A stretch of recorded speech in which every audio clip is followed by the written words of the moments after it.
नमस्कार साथियों। आज हम हिंदी साहित्य जगत के एक कालजयी रचनाकार जयशंकर प्रसाद, जो छायावाद के प्रतिनिधि कवि रहे, उन पर चर्चा कर रहे हैं। उनका कवि रूप और उनकी काव्य यात्रा की विविध सोपानों पर चर्चा कर रहे हैं, जिसके अंतर्गत हमने पिछले व्याख्यान में चित्राधार और कानन कुसुम पर बात की। उसी चर्चा को आगे बढ़ाते हुए अब हम बात करेंगे प्रेम पथिक, उनकी काव्य रचना जो 1913 में प्रकाशित हुई। प्रेम पथिक में एक दिव्य प्रेम का वर्णन और प्रेम का उदात्तीकरण किया गया है। 1913 में ये रचना लिखी जा रही है और वह समय द्विवेदी युग का था, जब साहित्य के क्षेत्र में श्रृंगारिक रचनाओं को लिखना वर्जित माना जाता था। श्रृंगारिक रचनाओं को वे बिल्कुल भी सरस्वती पत्रिका में स्थान नहीं देते थे, उसे निकृष्ट मानते थे। और ऐसे में प्रेम के उदात्त स्वरूप को लेकर के और एक स्वाभाविक निश्चल प्रेम के रूप में प्रेम पथिक को लेकर के प्रसाद प्रस्तुत होते हैं, जिसमें एक प्रेमी कवि की पीड़ा, उसकी कसक, उसकी आकांक्षा, उसकी मादकता की अभिव्यक्ति होती है। वे कहते हैं, अभिलाषाओं की करवट, फिर सुप्त व्यथा का जगना, सुख का सपना हो जाना, भीगी पलकों का लगना। प्रेम पथिक में प्रेमी हृदय की टीस दिखाई देती है। प्रेमी हृदय जो नवनीत के समान, मक्खन के समान बिल्कुल कोमल है, और उसका जो स्नेह है, उसका प्रेम जो है, वो दीपक सा जल उठा। ये कहता है, जल उठा स्नेह दीपक सा, नवनीत हृदय था मेरा, अवशेष धूम रेखा से चित्रित कर रहा अंधेरा। और प्रसाद जी ने प्रेम पथिक में जिस रूप में प्रेम का चित्रण किया है, वे वासना परक, इंद्रिय प्रेम ना होकर के, स्थूल प्रेम ना होकर के अतीन्द्रिय प्रेम है। उस प्रेम में सूक्ष्मता है, प्रेम में स्वार्थ का भाव नहीं है। अन्यथा अधिकांशतः देखा जाता है कि प्रेमी प्रेमिका दोनों अपने किसी स्वार्थ के कारण प्रेम करते हैं, पर स्वच्छंदतावादी रीतिकालीन कवि घनानंद का, बोधा का, आलम का, द्विजदेव का प्रेम भी स्वार्थ रहित होकर उत्सर्ग के भाव से युक्त था।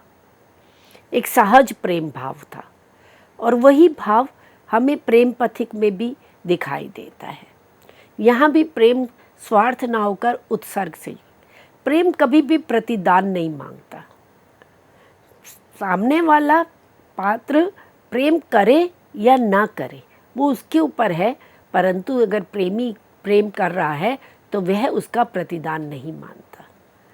पागल रे वह मिलता है कब, उसको तो देते ही है सब, आंसू के कण से गिन गिन कर यह विश्व लिए है ऋण उधार, तू क्यों फिर उठता है पुकार, मुझको ना मिला रे कभी प्यार। ये लहर में पंक्तियाँ आती हैं, और जहाँ वो कहते हैं कि प्रेम जो है वो तो निस्वार्थ भाव से किया जाता है, प्रेम में कभी भी प्रतिदान की इच्छा नहीं रहती।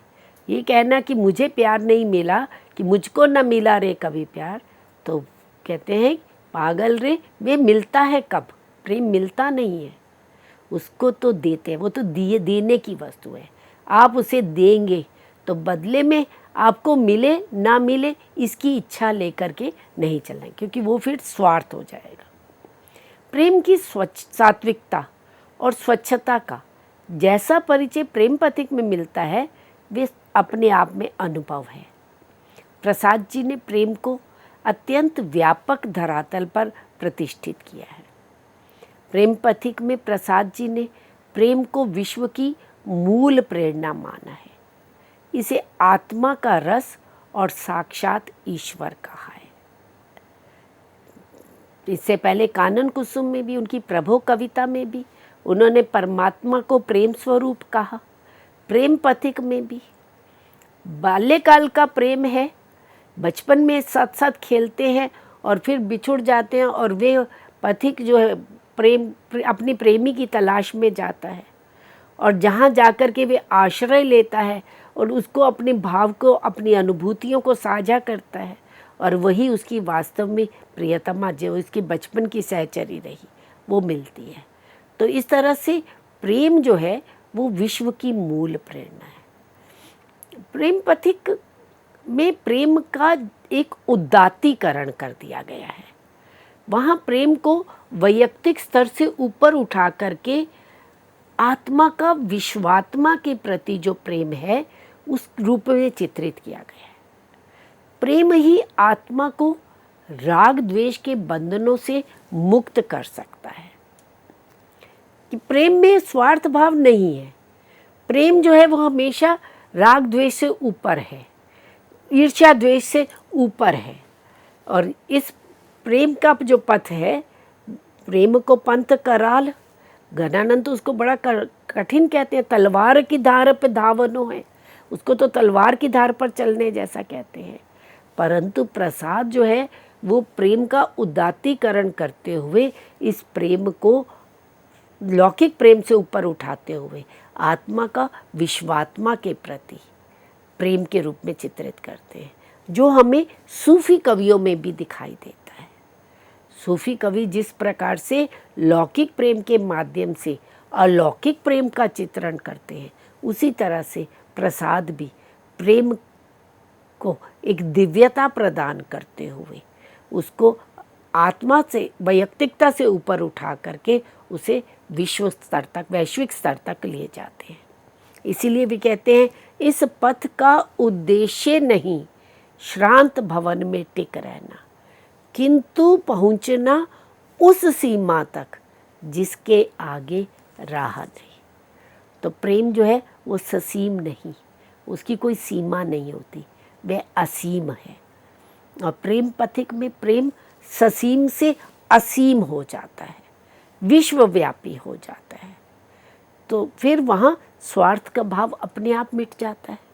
कहा अभी तुमने साथी खग मृग ही मेरे हुए यहीं, किंतु ना परिमित करो प्रेम, सौहार्द विश्वव्यापी कर दो। जैसे हम देखते हैं, जैसे जब नागमती का वीरा वर्णन प्रस्तुत करते हैं तो वे नागमती एक एक वृक्ष से, एक एक पक्षी से बात करती है और अपने मन की व्यथा उनसे कहती है। तो इस तरह से प्रेम पथिक में भी जो विरही प्रेमी है वो उसके साथी कौन हो गए हैं? खग मृग, वन में रहने वाले पशु पक्षी। किंतु ना परिमित करो प्रेम, प्रेम को एक सीमा में मत बांधो, प्रेम को क्या कर दो? सौहार्द से युक्त कर दो, उसे विश्वव्यापी बना दो। प्रसाद की ये प्रेम भावना वास्तव में हिंदी काव्य के लिए एक नवीन दृष्टिकोण था, जो प्रेम को स्वार्थ की भाव से ऊपर उठाकर वासना के पंख से निकाल करके उसे स्वच्छंद बनाता है, उसे उदात्त बनाता है, दिव्य रूप प्रदान करता है, उसमें एक स्वाभाविकता लेकर के आता है। और ये प्रेम सौहार्द के रूप में पूरे विश्व में प्रचारित हो जाता है। तो इस तरह से प्रेम की ये भावना हिंदी काव्य के लिए एक नवीन दृष्टिकोण के रूप में प्रस्तुत हुई है। छोटी सी रचना है प्रेम पथिक, परंतु बड़ी ही प्रसिद्ध रचना रही और अपने समय में इसे पर्याप्त प्रसिद्धि भी प्राप्त हुई। अगली हम रचना की बात करें तो करुणालय। करुणालय पहला गीति नाट्य है। इसकी रचना भी 1913 में हुई है। कानन कुसुम, प्रेम पथिक और करुणालय तीनों ही 1913 में रचे गए हैं। पौराणिक कथानक राजा हरिश्चंद्र के जीवन की एक घटना पर आधारित है। राजा हरिश्चंद्र से आप परिचित हैं, उनकी दानवीरता से आप परिचित हैं कि सत्यवादी हरिश्चंद्र कहलाते हैं। वे सत्य पर दृढ़ रहे, उन्होंने जो प्रण कर लिया उस प्रण को, उस वचन को निर्वाह करने के लिए उन्होंने अपने पुत्र तक को दे दिया। तो राजा हरिश्चंद्र एक बार अपने पुत्र की बलि देने के लिए प्रतिज्ञाबद्ध हो जाते हैं, परंतु पुत्र मोह के कारण उनके मन में ये भाव आ जाता है और वे पुत्र बलि नहीं देना चाहते और किसी अन्य को शूनाक्षेप को तैयार कर लेते हैं जो यज्ञ में यज्ञ में जो है वो बलि दिया जा सके, और उसका पुत्र जो है वो उसकी बलि नहीं हो पाएगी। और फिर बाद में उनको पश्चाताप भी होता है और फिर वे अपने पुत्र की बलि कर देने के लिए तत्पर हो जाते हैं और फिर अंत में उनकी बलि नहीं होती है। तो जीव हिंसा का विरोध दिखाने के लिए, यज्ञों में बलि का विरोध करने के लिए इस गीति नाट्य की रचना प्रसाद जी ने की है और पौराणिक पात्रों को मानवीय भावनाओं से युक्त करके दिखाया गया है। अतीत के माध्यम से वर्तमान का चित्रण इस गीति नाट्य में किया गया है। समय देखिए, युग देखिए, कौन सा युग था? भारत पराधीन था उस समय और अंग्रेजी शासन था, ब्रिटिश शासन था और हिंसा अपने चरम पर थी। शासकों द्वारा निरंतर अत्याचार किए जा रहे थे। जनता, भोली भाली जनता उनके शोषण से पिस रही थी। तो ऐसे समय में प्रसाद राष्ट्रीयता की भावना से युक्त होकर के, देश प्रेम के भाव से युक्त होकर के अपनी भारतीय सांस्कृतिक चेतना को पुनर्जागृत करने के लिए, पुनः समाज में लाने के लिए अतीत का सहारा लेते हैं और अतीत के माध्यम से वर्तमान को प्रबोधित करते हैं, वर्तमान को एक दिशा दिखाते हैं। तो हिंसा का विरोध करने के लिए और हमारा अतीत कैसा स्वर्णिम अतीत रहा, कैसा गौरवशाली अतीत रहा, उसको दिखाने के लिए उन्होंने इस गीति नाट्य की, जो भावपरक नाट्य है, उसकी रचना करते हैं। और इस नाटक में ईश्वर का स्थान करुणा ने ले लिया। करुणा साक्षात ईश्वर रूप में प्रस्तुत होती है क्योंकि शूनाक्षेप के प्रति करुणा का भाव ही जागृत होता है, जिससे वे उनकी बलि नहीं दे पाते। अपने पुत्र के प्रति भी करुणा का भाव जागृत होता है। तो इस तरह से ईश्वर का स्थान करुणा ने इस काव्य गीति नाट्य में ले लिया। मित्रों, जब हम नाटककार के रूप में प्रसाद जी के नाटकों पर चर्चा करेंगे तो इस करुणालय पर विशेष रूप से तब भी चर्चा करेंगे। अभी हमने प्रसंगवश इसके बारे में बात की है। इसी तरह से उनकी काव्य यात्रा के प्रथम सोपान में ही एक अन्य रचना आती है, महाराणा का महत्व। छोटी सी रचना है, छोटा सा खंड काव्य है, चरित्र प्रधान खंड काव्य है जो 1913 में रचित है। प्रसाद जी की काव्य प्रतिभा एवं सांस्कृतिक चेतना से अनुप्राणित एक लघु ऐतिहासिक काव्य है और इसमें मेवाड़ के महाराणा प्रताप के चरित्र के यशोगान द्वारा भारतीय संस्कृति के उदात्त पक्षों का चित्रण किया गया है। मूल रूप से महाराणा प्रताप की वीरता और सहृदयता का वर्णन इस खंड काव्य में मिलता है। अकबर के समय में थे महाराणा प्रताप और महाराणा प्रताप अपने राष्ट्र को स्वतंत्र कराने के लिए अपनी वीरता का, अपने शौर्य का, अपने पराक्रम का परिचय देते हैं और वीर साहसी होते हुए भी वे सहृदय भी रहे। उनकी सहृदयता को दिखाने के लिए और नारी शक्ति के प्रति उनके मन में सम्मान का भाव रहा, इसको दिखाने के लिए वे एक प्रसंग लेते हैं इस महाराणा का महत्व में। वे प्रसंग था जब महाराणा प्रताप के बेटे अमर सिंह अकबर की सेना के साथ युद्ध करते हैं। वास्तव में वो अकबर की सेना नहीं थी, वे बेगम जा रही थी और बेगम के साथ उनकी रक्षा के लिए कुछ सैनिक थे और बेगम को प्यास लगती है और वो वहाँ पर डेरा डालते हैं और वहीं पर प्रताप के बेटे पहुँच जाते हैं और उनका अकबर के सैनिकों के साथ युद्ध होता है और युद्ध में प्रताप के बेटे विजय को प्राप्त करते हैं और वे सारे सैनिकों को बंदी बना करके, बेगमों को भी, स्त्रियों को भी बंदी बना करके ले आते हैं। और महाराणा प्रताप को जब ये पता चलता है तो वह बेगम को और अन्य स्त्रियों को, उनकी दासियों आदि को बड़े सम्मान के साथ अकबर के पास भिजवाते हैं। तो स्त्रियों के प्रति सम्मान के भाव को, उनकी सहृदयता को प्रकट करने के लिए, उनकी निरभिमानता, निरहंकार को प्रकट करने के लिए, महाराणा प्रताप के वीरता और शौर्य को प्रकट करने के लिए इस छोटे से खंड काव्य की रचना प्रसाद जी ने की है। प्रसाद वास्तव में भारतीय संस्कृति के पोषक थे। भारत के अतीत को इस खंड काव्य की कथा वस्तु बनाकर एक और वे भारतीय संस्कृति के मूल तत्वों को महत्व देते हैं, तो दूसरी ओर ऐतिहासिक पृष्ठभूमि का आधार ग्रहण करते हुए अतीत के माध्यम से वर्तमान का भी चित्र अंकित करते हैं। क्योंकि पराधीनता का समय महाराणा प्रताप के समय में भी था और किस तरह से उन्होंने मुगलों का सामना किया, उसी तरह से ब्रिटिश शासकों के आतंक का, उनके अत्याचारों का सामना करने के लिए युवा पीढ़ी को प्रेरित करने के लिए वे महाराणा प्रताप का आदर्श रखते हैं। राष्ट्रीयता की भावना, देश प्रेम की भावना, जागरण का स्वर, समाज को सत्य, धर्म और संस्कारों से जोड़ने की प्रवृत्ति हमें इस छोटे से खंड काव्य में विशेष रूप से दिखाई देती है। वैसे तो प्रसाद जी की राष्ट्रीयता का स्वर, उनके देश प्रेम का स्वर उनके नाटकों में विशेष रूप से दिखाई देता है। चंद्रगुप्त नाटक देख ले, स्कंदगुप्त नाटक देख ले। और जागरण का स्वर, जागो फिर एक बार, जन जागरण के गीत गाते हैं। तो इस तरह से महाराणा का महत्व बिल्कुल छोटी सी एक रचना है, छोटा सा एक खंड काव्य है, परंतु हमारे इतिहास को, ऐतिहासिक पृष्ठभूमि को आधार में रखते हुए और उस अतीत के माध्यम से वर्तमान को प्रबोधित करने के लिए इसका विशेष महत्व है। तो ये तो थे मित्रों प्रसाद जी की काव्य यात्रा का पहला चरण, आरंभिक चरण, जब उसमें भाषा के स्तर पर, शैली के स्तर पर, वर्ण विषय के स्तर पर प्रौढ़ता का अभाव दिखाई देता है।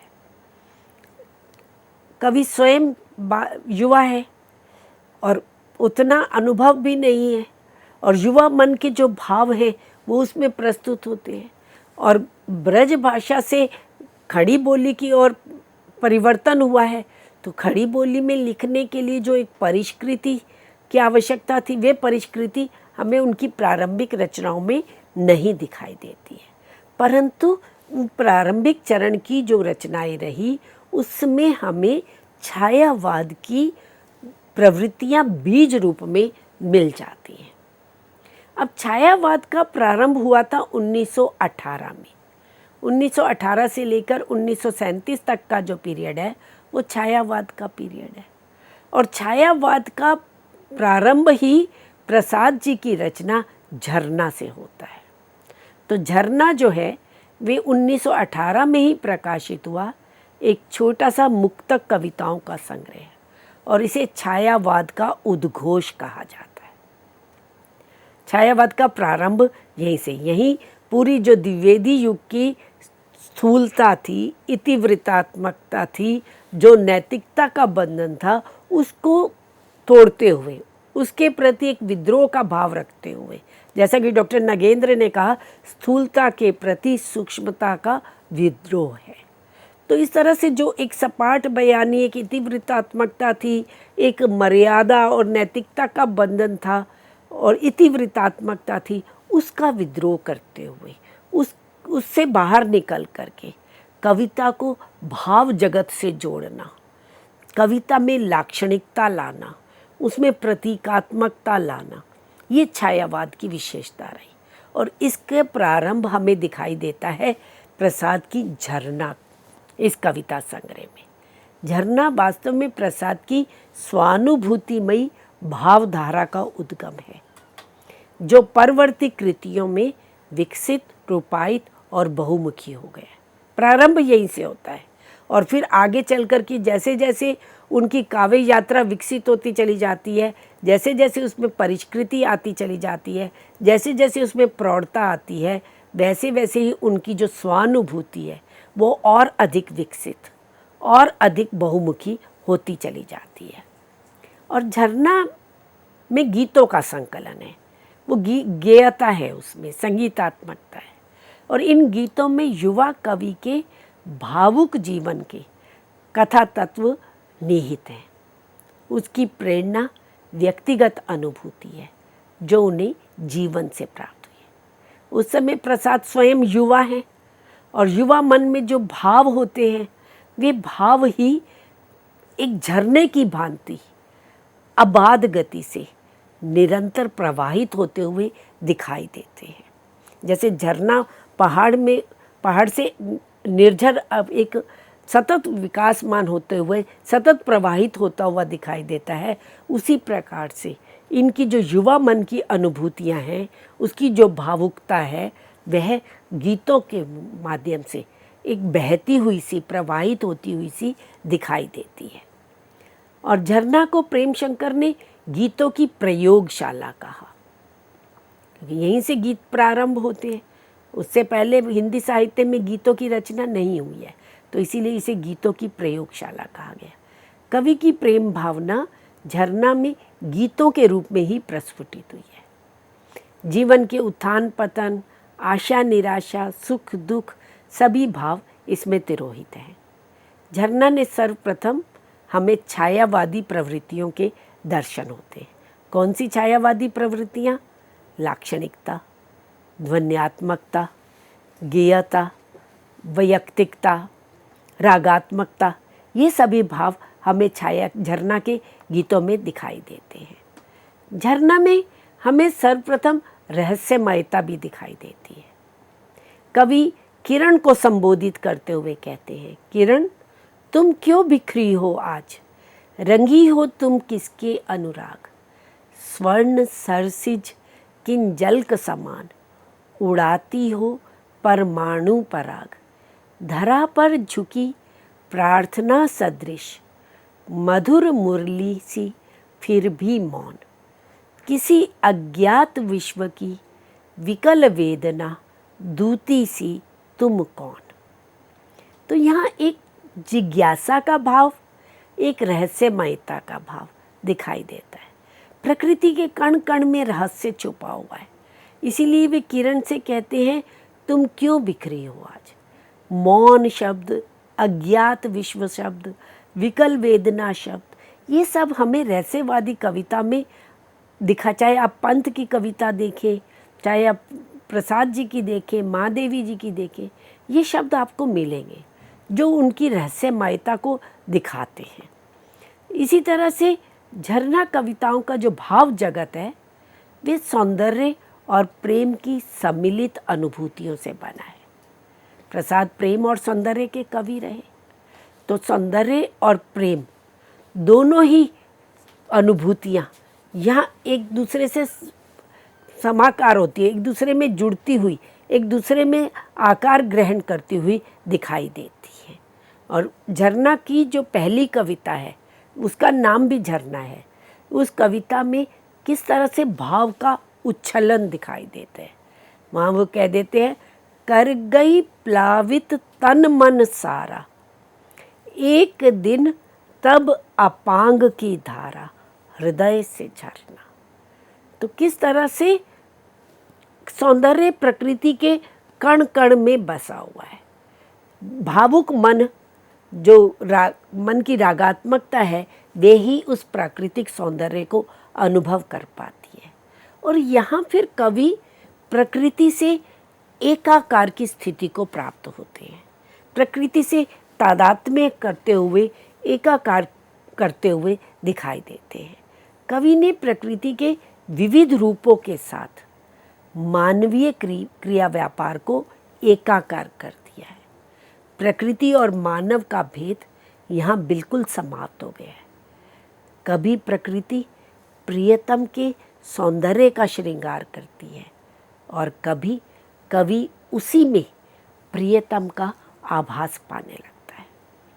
तो इस तरह से प्रकृति में ही कवि अपने भावों का साक्षात स्वरूप देखता है और इस तरह से वो प्रकृति के साथ एकाकार करता है। तो ये थी झरना की कविताएं, जो कवि की युवा अवस्था की कविताएं हैं। और युवा अवस्था में जो मन में एक भावों का आवेग होता है, एक उच्छलन होता है, वह भावों का आवेग उच्छलन झरना के गीतों में बहता हुआ सा दिखाई देता है। और प्रसाद ने अपनी कविताओं के माध्यम से प्रेम और सौंदर्य का चित्रण किया है और उसे प्रस्तुत किया है। और इस तरह से छायावाद का प्रारंभ, छायावादी प्रवृत्तियों का प्रारंभ प्रसाद अपनी कविताओं से करते हैं और उसका परिष्कार भी ये स्वयं करते हैं और उन्हें समृद्धि को भी प्रसाद ही प्रदान करते हैं। झरना से जहाँ वो प्रारंभ होता है बीज रूप में और उसको पुष्पित फलित होते हुए हम आगे उनकी रचनाओं लहर में और कामायनी में देखते हैं। कामायनी उनकी काव्य यात्रा का बिल्कुल अंतिम सोपान है, जहाँ कवि का जीवन का अनुभव, उनकी प्रौढ़ता दिखाई देती है, जहाँ उनकी भाषा शैली में एक परिष्कृति दिखाई देती है। तो इस तरह से अभी तक हमने प्रसाद जी की काव्य यात्रा के 2 सोपानों पर चर्चा की। प्रथम सोपान जो द्विवेदी युग में था, जब चित्राधार और कानन कुसुम, करुणालय और प्रेम पथिक महाराणा का महत्वादी रचनाएं हैं, जहाँ उनकी काव्य रचना एक सहज स्वाभाविक गति से चल रही है प्रारंभिक रूप में। और दूसरे सोपान झरना के रूप में हमने देखा, जहाँ से छायावादी प्रवृत्ति प्रारंभ होती है। यहाँ से फिर छायावादी विशेषताएं इनके काव्यों में दिखाई देती हैं। तो अभी हमने मित्रों प्रसाद जी की काव्य यात्रा के 2 चरणों पर बात की। अपने इसी व्याख्यान को हम आगे बढ़ाएंगे। अभी आज की चर्चा को हम यहीं समाप्त करते हैं। आज्ञा दें। धन्यवाद।